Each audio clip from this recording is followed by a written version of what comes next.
Hey, hey, gentle. Good boy.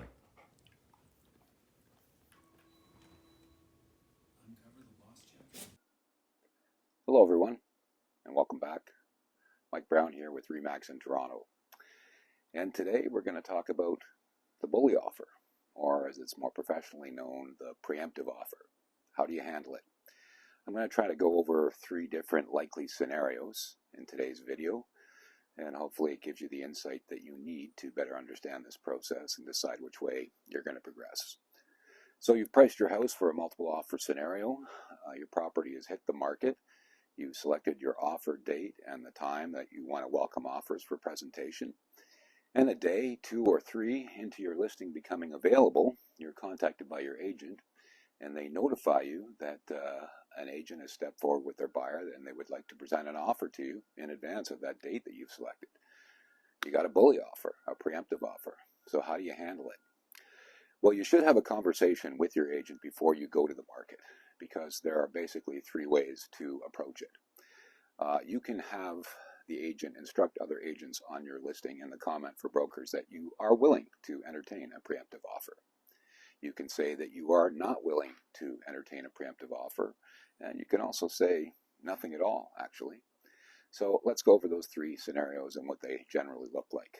If you say that you're prepared to entertain preemptive offers, well, that means that anybody who is interested in your property can come to you with that offer in advance of your offer date. And all of the other agents who are either looking at your property or have shown your property or plan on showing your property know there is a risk that your property may sell before that date that you selected, again, which is generally about a week after you put your property on the market. Now, some of the downsides to that scenario are as follows. If you do indicate you'll look at preemptive offers, let's say nobody steps forward with a preemptive offer and your offer date comes, I can pretty much assure you that agents are going to be asking you, did you receive any? And if you're an ethical agent, obviously you owe your fiduciary duty to your seller, but you have a professional obligation to your colleagues. You should be candid and honest with them as well. So you're going to have to tell them the truth. No, we didn't receive any.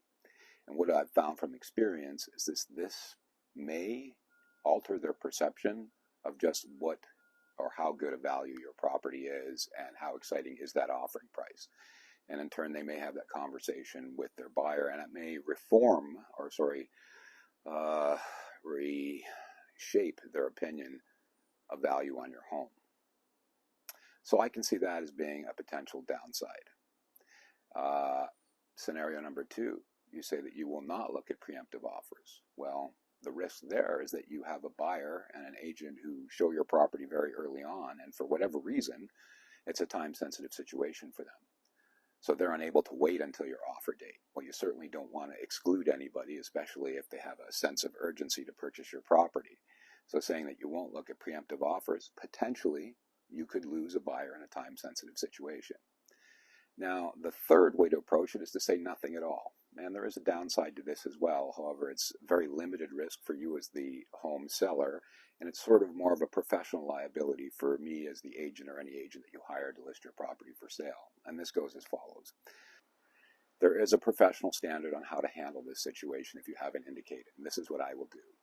The agent rings me up and they say, yes, we have an offer, Mike, we'd like to present it immediately to your client. I will instruct that agent to make certain that the validity date of that offer or the irrevocable date of that offer is a minimum of 24 hours from the time they've contacted me.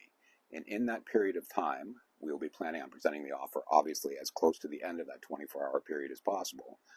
But the minute that we get that instruction that they're submitting that offer with the 24-hour irrevocable, I will make certain that every agent who has shown your property or plans on showing your property will be notified that that offer date has now been advanced to a 24-hour window.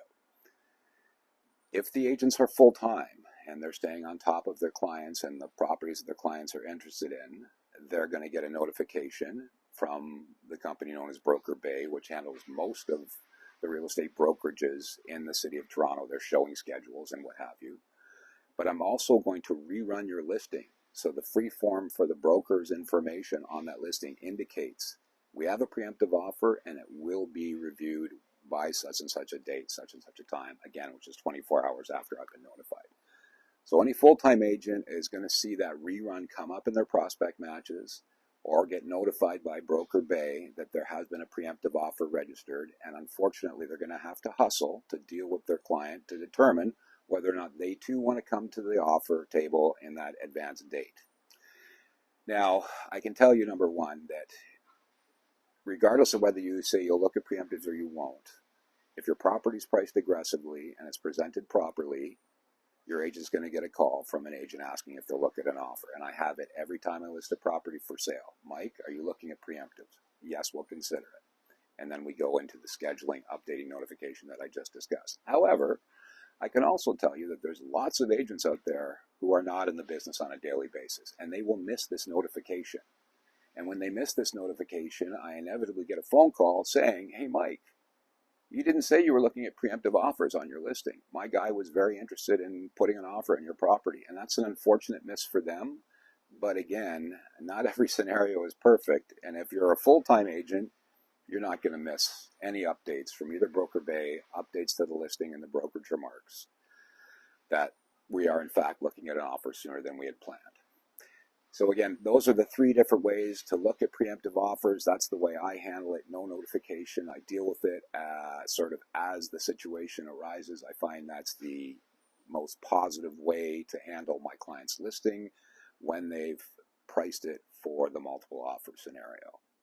Again, if you have any questions, comments about this particular subject, feel free to reach out to me in the comments below by phone or by email. As far as the inventory numbers, well, it looks like we're kind of getting into those dog days of summer. Things are slowing down a little bit. You will see that the inventories continue to increase in Peel, in York, and in Durham, very slightly in Halton, and almost negligible in the city of Toronto. The interesting thing that I am seeing is that the condo inventory is rising rather steadily, and I suspect it's going to continue to rise regardless of rate changes. I just have a feeling there's a lot of investors sort of in that beginning entry-level investor market, small condo, that are starting to feel that pinch of what's happening now with interest rates. So without any further ado, here are the numbers, and we'll see you in a couple of weeks. Thanks so much for tuning in. Oh yeah, and people have told me that if you like these videos, I'm supposed to ask you to like and subscribe to my channel. So if you wouldn't mind doing that, I would very much appreciate it. Have a great 2 weeks ahead, folks.